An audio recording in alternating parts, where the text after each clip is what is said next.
Hello student, welcome to my YouTube channel. आज का video है हाइलो एल्केन के रासायनिक गुण पर। इससे पहले के दो वीडियो बन चुके हैं जिसमें हम आपको बताए हैं हाइलो एल्केन के सामान्य परिचय, यानी हाइलो एल्केन क्या होते हैं, कैसे वर्गीकृत किया गया है, और इसके बाद हाइलो एल्केन को कैसे बनाएंगे। दो वीडियो में ये सारी चीज़ें हो चुकी है। आज के वीडियो में हम देखेंगे हाइलो एल्केन के रासायनिक गुण, जो कि काफ़ी महत्वपूर्ण होंगे। जैसे पहला है नाभिक स्नेही प्रतिस्थापन अपक्रिया, जिसमें SN1 और SN2 अपक्रिया काफ़ी महत्वपूर्ण है, एग्जाम में आता है, तो आप इसे बना लीजिएगा। UPB यानी उत्तर प्रदेश बोर्ड में परीक्षा में आया हुआ है। तो आइए समझते हैं पहले एक एक पॉइंट को, क्या होता है SN1 अपक्रिया और SN2 अपक्रिया। तो देखिए, दोनों होता है नाभिक प्रतिस्थापन अपक्रिया, ठीक है, नाभिक स्नेही प्रतिस्थापन अपक्रिया। अब इसमें क्या होता है इसको समझते हैं हम पहले, फिर इसके बाद देखते हैं हम सारे कंसेप्ट को। देखिए इसमें क्या होता है, कोई एल्किल हाइलाइड है, ठीक है, कोई भी एल्किल हाइलाइड है, मान लेते हैं CH3Cl है, ठीक है। तो Cl जो होता है उसकी विद्युत ऋणात्मकता इन हाइड्रोजन से या कार्बन से अधिक होती है। तो अगर इनका बॉन्ड देखा जाए तो इस तरह से बने होते हैं CH3 सिंगल बॉन्ड Cl। तो ये क्या होता है कि ये अपना इलेक्ट्रॉन इसका और इसका यानी CH3 का और अपना दोनों इलेक्ट्रॉन अपने पास ले लेता है, ठीक है। सिंपल भाषा में समझिए कि क्लोरीन की विद्युत ऋणात्मकता कार्बन और हाइड्रोजन से अधिक होती है, यानी देखा जाए तो कार्बन से ही बॉन्ड बना है, तो कार्बन को ही हम यहाँ पे फोकस करेंगे। तो कार्बन का जो इलेक्ट्रॉन होता है वह क्लोरीन ले लेता है। तो अब इस पे क्या होता है कि CH3 पर आ जाता है प्लस, ठीक, अब क्लोरीन हो जाता है माइनस। तो जो क्लोरीन है उसे बोलते हैं हाइलोजन यानी X, और जो CH3 है उसको बोलते हैं एल्किल यानी R।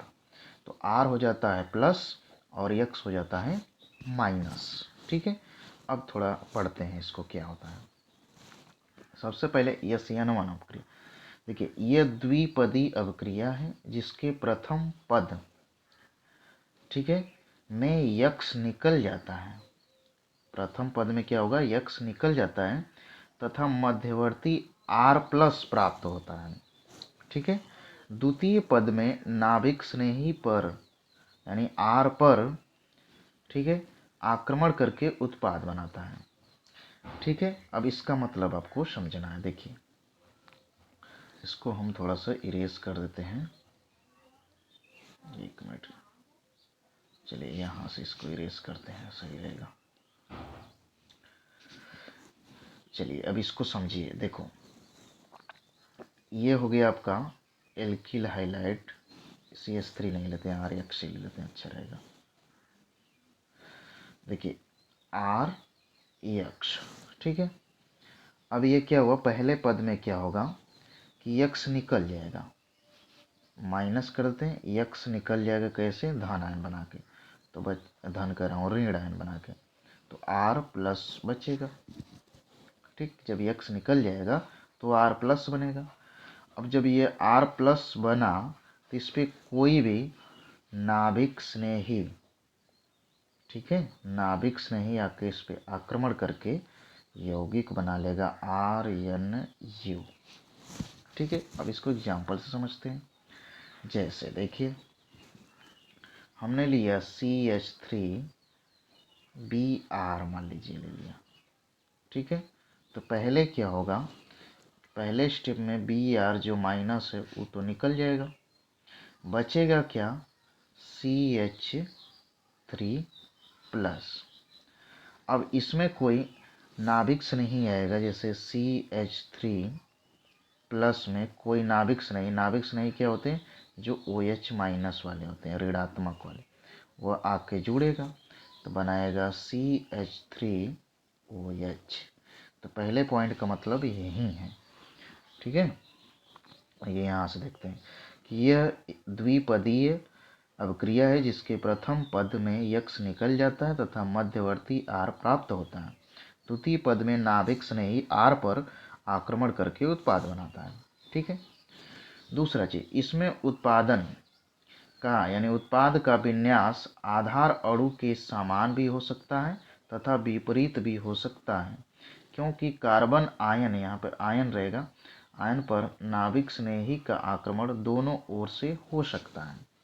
कहने का मतलब यहाँ पर यह है कि जैसे देखिए कह रहा है कि जो आपका उत्पाद बना है, यानी क्या बना है, CH3OH, ठीक है, इसका विन्यास जो है पहले के जैसा हो सकता है, जैसे CH3Br के जैसा भी हो सकता है, इसके अलग भी हो सकता है। क्यों? क्योंकि जो OH माइनस है वह आक्रमण दोनों साइड से कर सकता है। मान लीजिए कि यहाँ पर CH3 है और OH इधर आके जुड़ गया सामने, यानी यहाँ पर जुड़ गया, तो जैसे CH3Br की संरचना बनी है वैसे CH3OH की भी संरचना बनेगी। लेकिन हो सकता है कि जो आपका OH है वह आगे से न अटैक करके यहाँ अटैक करें, तो अब इसका विन्यास क्या हो गया, चेंज हो गया, यानी विपरीत हो गया। तो इसी को ये कह रहा है कि जो उत्पाद के अणु होंगे, ठीक है, वह आधार अणु के समान भी विन्यास प्रदर्शित कर सकते हैं या विपरीत भी कर सकते हैं। ठीक है, आगे देख लेते हैं हम। दुर्बल नाभिक स्नेही सामान्यतः यस्यनवन अवक्रिया द्वारा क्रिया करते हैं, यानी जो दुर्बल होंगे नाभिक स्नेही वह यस्यनवन अवक्रिया देते हैं। ठीक है, अगला है ध्रुवीय विलायकों की उपस्थिति में होता है, यानी यस्यनवन अवक्रिया जो होगी वह ध्रुवीय विलायकों की उपस्थिति में होगा, अर्थात जिस पे धन और ऋण आयन बन सकता है। ठीक है, आगे इसमें एक चीज प्रश्न पूछा जाता है, इसकी कोटि क्या होगा, तो याद रखिएगा 1 होगा। यस्यनवन अवक्रिया की कोटि क्या होगा, 1 होगा। ओके, चलिए दूसरा हम देखते हैं यहाँ पर यस्यन2 अवक्रिया। यह एक पदीय अवक्रिया है जिसमें मध्यवर्ती संक्रमण अवस्था बनती है। नाभिक स्नेही सदैव पीछे की ओर से आक्रमण करता है तथा निकलने वाला हाइलाइड आयन टूटना आरंभ हो जाता है। अब इसका मतलब समझना है आपको।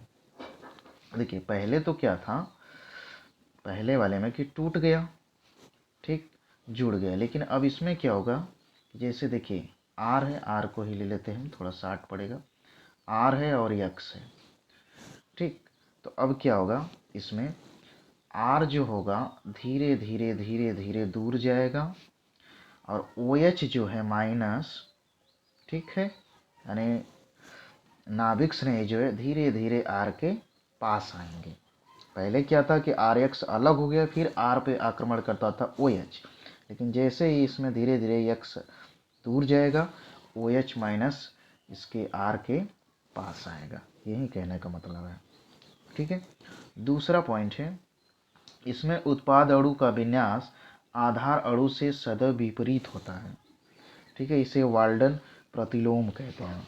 अब इसका मतलब समझिए, यहाँ पे RX था, ठीक है, इसका विन्यास कुछ इस तरह से, लेकिन जब ROH पीछे से आएगा OH, ठीक है, तो इसका विन्यास कुछ और हो जाएगा।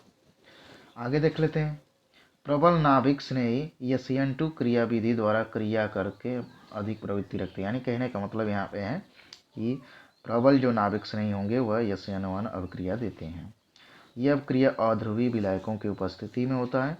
इसकी जो कोटि होती है याद रखिएगा 2 होता है। ओके, तो ये हो गया हमारा नाभिक स्नेही प्रतिस्थापन अवक्रिया, यानी यस्यन1 और यस्यन2 अवक्रिया। ठीक है, चलिए आगे चलते हैं। अगला हमारा है एल्किल हाइलाइडों में CX बंध की प्रकृति। तो देखिए RX एल्किल हाइलाइड, तो देखिए CH3 हम कर लेते हैं, यहाँ से एक मिनट रुकिए, CH3 को हम ऐसे भी लिख सकते हैं, यहाँ पे हम ऐसे ऐसे हाइड्रोजन लगा देते हैं CH3 को, और यहाँ पर हम कोई हाइड्रोजन X ले लेते हैं, तो वहीं करा X बंध की प्रकृति। तो यह sp3 संकरण दर्शाएगा, कैसे, क्योंकि इसमें 4 सिग्मा बांड है। चूंकि कार्बन परमाणु तथा हाइड्रोजन परमाणु की विद्युत ऋणात्मकताओं का अंतर अधिक होता है, बिल्कुल हमें पता है कि हाइड्रोजन का विद्युत ऋणात्मकता अधिक होती है कार्बन के अपेक्षा। ठीक है, हाइड्रोजन परमाणु पर उच्च विद्युत ऋणात्मकता के कारण आंशिक ऋण आवेश आ जाता है। अधिक विद्युत ऋणात्मकता से यह इलेक्ट्रॉन को अपनी तरफ आकर्षित कर लेता है, जिस पर की वजह से आंशिक रूप से इस पर माइनस आ जाता है। अतः यह बंध क्रियाशील होता है, अतः यह जो बंध होता है क्रियाशील होता है तथा आसानी से नाभिक से नहीं प्रतिस्थापन अभिक्रिया देता है। ठीक है, नेक्स्ट चलते हैं। अब देखते हैं इसकी अभिक्रिया करा लेते हैं। एल्किल हाइलाइड की अभिक्रिया अन्य यौगिकों से करा के देख लेते हैं। सबसे पहले जलीय क्षार NaOH या KOH या नम सिल्वर ऑक्साइड के साथ अभिक्रिया कराते हैं एल्किल हाइलाइड का। तो आपको बता चुके हैं भाई कि एल्किल हाइलाइड जो होते हैं उसे किससे दर्शाते हैं, RX से। R का मतलब एल्किल, X का मतलब हाइड्रोजन। ठीक है,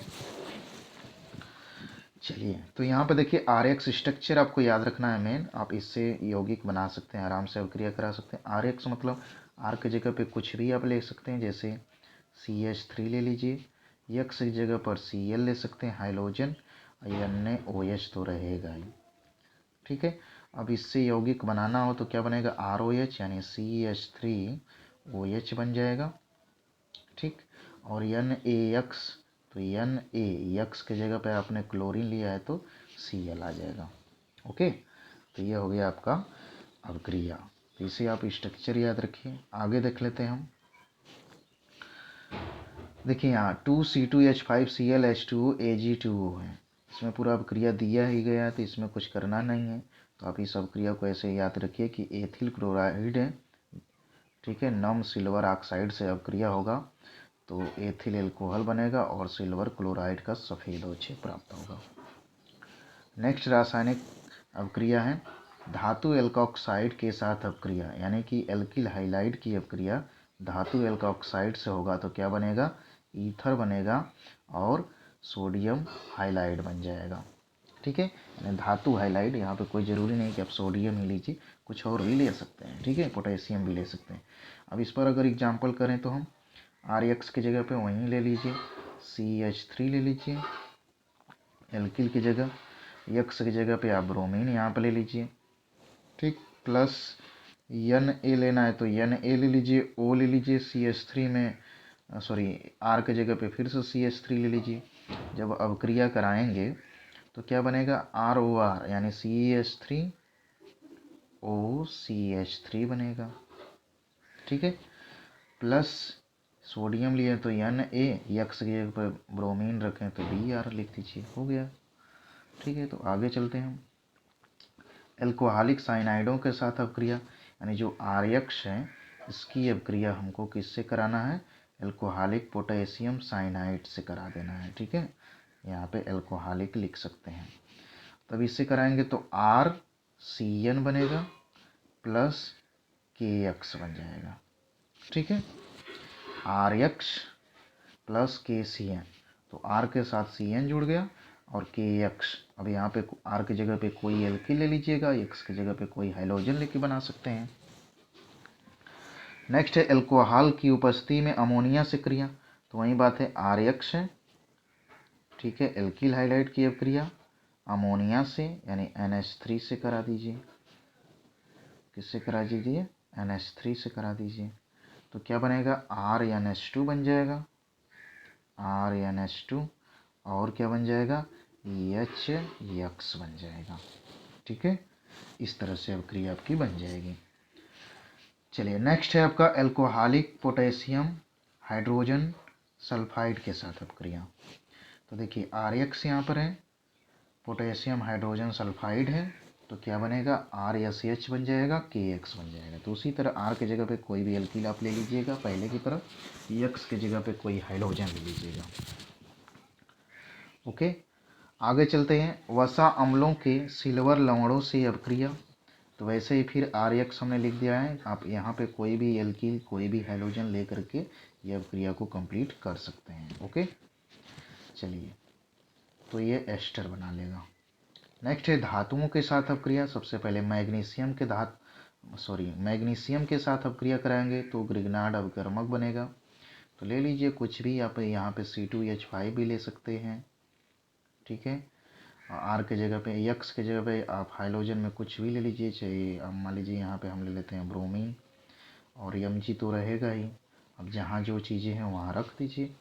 ओके, नेक्स्ट है लिथियम के साथ क्रिया, तो वहीं RX आ गया, लिथियम रख दीजिए। आर की जगह पे कोई भी एल्किल रख दीजिए। एल्किल आप समझ ही रहे हैं, पहले का बता चुका हूँ। एल्किल क्या होता है, CnH2n+1 सूत्र का जो भी समूह रहेगा उसे हम एल्किल समूह कहते हैं।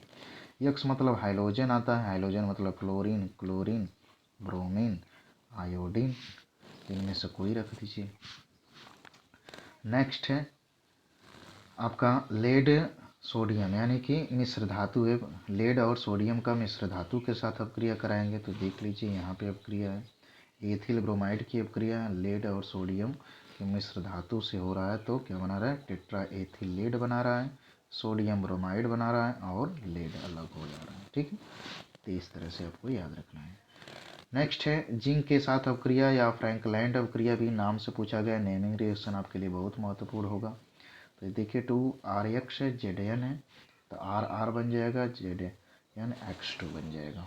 ओके, ऊर्ज अपक्रिया ये भी वेरी वेरी इंपॉर्टेंट है। इसमें क्या होगा कि 2RX लेना पड़ेगा, 2Na लेना पड़ेगा, ईथर की उपस्थिति यहाँ लिख देंगे, शुष्क ईथर की उपस्थिति तीर के ऊपर, तो ये RR बन जाएगा, 2NaX बन जाएगा। R आपको समझ ही गए हैं अब क्या करना है R की जगह पर।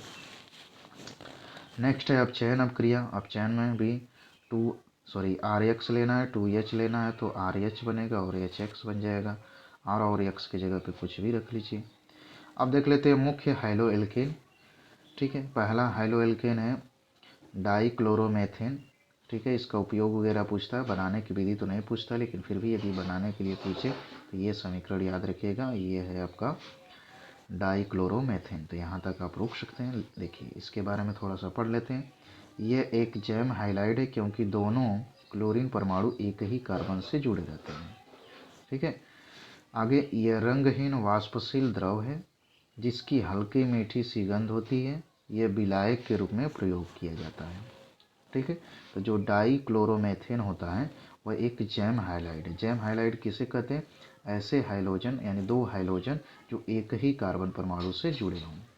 ठीक है, अब इसके बनाने की विधि ये है, आप देख सकते हैं बहुत सारा मिश्रण बनेगा। इससे बनाएंगे तो देखिए क्लोरोमेथेन बनेगा, डाइक्लोरोमेथेन बनेगा, ट्राइक्लोरोमेथेन बनेगा, टेट्राक्लोरोमेथेन बनेगा, इसका मिश्रण बनेगा। लेकिन इसे प्रभाजी आसवन द्वारा हम अलग अलग टेम्परेचर पर क्या करेंगे, इसे अलग कर लेंगे, तो ये बन जाएगा। ठीक है, चलिए नेक्स्ट देखते हैं डाइक्लोरोमेथेन के उपयोग क्या है। तो ये आपके सिलेबस में है, यहाँ से प्रश्न बन सकता है। तो यह विलायक के रूप में प्रयोग किया जाएगा। निम्न क्वथनांक के कारण इसका उपयोग इंजन के रूप में भी प्रयुक्त किया जाता है। इंजन कह रहा हूँ, ईंधन के रूप में रहेगा, इंजन के रूप में लिखा। यह वेस्टर्न की छपाई के उद्योगों में काम आता है। यह प्लास्टिक को जोड़ने के काम आता है। ठीक है, पर्यावरण पर इसका क्या प्रभाव पड़ेगा, तो शरीर में कार्बन मोनोऑक्साइड में उपचयित हो जाता है जिसका प्रभाव भी सैला होता है। ज़्यादा मात्रा में सूंघने पर नेत्र तंत्रिका पर बुरा असर पड़ता है। ठीक है, हेपेटाइटिस उत्पन्न हो जाता है, यानी लीवर से संबंधित बीमारी हो सकती है। त्वचा के देर तक संपर्क में रहने पर त्वचा तथा ऊतक विलय कर देता है, यानी नष्ट चलन वगैरह करता है। इसे आप देख सकते हैं। ठीक है, तो नेक्स्ट वीडियो में हम देखेंगे और भी हाइलो एल्केन, जैसे क्लोरोफार्म क्या होता है, कैसे बनाएंगे। ठीक है, टेट्राक्लोरोमेथेन देखेंगे, आइडोफॉर्म देखेंगे। तो इस वीडियो में बस इतना ही आज के लिए। Thank you.